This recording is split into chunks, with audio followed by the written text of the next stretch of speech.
This is a call for an uprising. Welcome to today's show. I want to show you how you can spot fake news here, because some of you might say, well, maybe it's a real story. You know, the guy really put a fake grenade launcher in his suitcase in an airport down in Florida.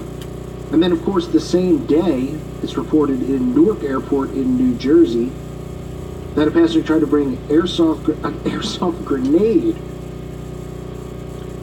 along with pellets and other items that a passenger attempted to bring through a security checkpoint at Newark Liberty International Airport. This happened on Saturday. The man was headed for London. He voluntarily abandoned the aircraft. Transportation Security Mission agents discovered him. He was allowed to board the flight after the fact. The same goes with this guy with the grenade launcher, right? Now, for starters, I don't know how stupid you really have to be to put a grenade launcher, a fake grenade launcher. Like, nothing would click in your head before you would get on the plane going, you know what? I got a fake grenade launcher in my suitcase. That might ring a bell. You know, that might make something weird. Now, this is clearly repetition in the news, right? The same thing I try to point out where you see all these stories of sexual harassment, and you see these stories of women, you know, the Me Too movement, where all these celebrities were getting outed one after the other out of nowhere, all at the same time.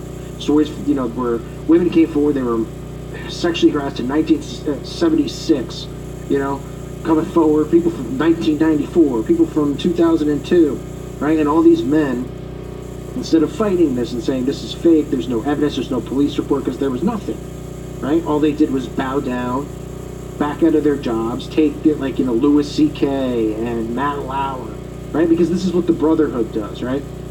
Okay, this is what the Masons and the controllers don't want you to know about, is the fact that they take their orders to push these agendas. Remember, they serve order out of chaos. Okay? They create the chaos. You might not look at stuff like that and think it's chaos. Now, events like this, it's easy to see repetition, because how ridiculous are both of these stories if these stories are even out there? Right? Oh, they both just happen to happen within 2 or 3 days. So you might say, well, what is the reasoning behind it? Well, number one, they always want you to feel unsafe travel. Okay? But really, this stuff comes down to airport security. It goes back to continuing to up security measures. And in my opinion, which I've said many times over, I've showed you, and, you know, I've documented this before about airports and stuff using retina, you know, testing and all that stuff to get through security instead of all these other methods of passports and stuff. It was really about the microchip and transhumanism, okay? As more, as you know, and over time, we've seen that TSA has actually gotten worse. I don't know if any of you have traveled lately. I mean, it gets worse and worse, okay? And instead of creating these events to make people go, oh, you know, now I see why, you know, security is getting worse. And, you know, you go from taking off your shoes. I mean, what's next? You're going to take your underwear off, too, before you go through the metal detector? Right? You know, of course, these people, you never see who they are, right? They just end up boarding the plane. Same thing here. Transportation Security, TSA, checked the bag after it triggered an alarm and discovered unassembled parts of the weapon. Barrel, trigger, sights, and grenade, according to the press. The St. Augustine, Florida resident was detained by police for questioning. However, officers quickly found that the grenade launcher was not a functioning weapon, but a replica. The man reportedly told officials he thought he could bring it as an item in his checked bag.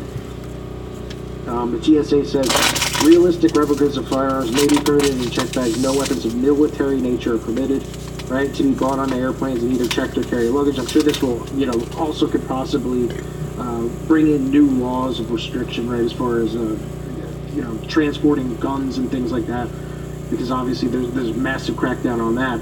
But what a coincidence too, this guy just got back on his flight. I mean, I've seen stories before where, like, people have been thrown off the plane for, like, being drunk, and not even disorderly. But you get a guy who gets on the plane, he's got grenades, whether they're fake or real, and they have enough time to interview the guy and then let him back in the plane. Like, you know, oh, he couldn't miss his flight or anything like that. You know, we got to make sure. I mean, give me a break with this stuff, right? Okay? Always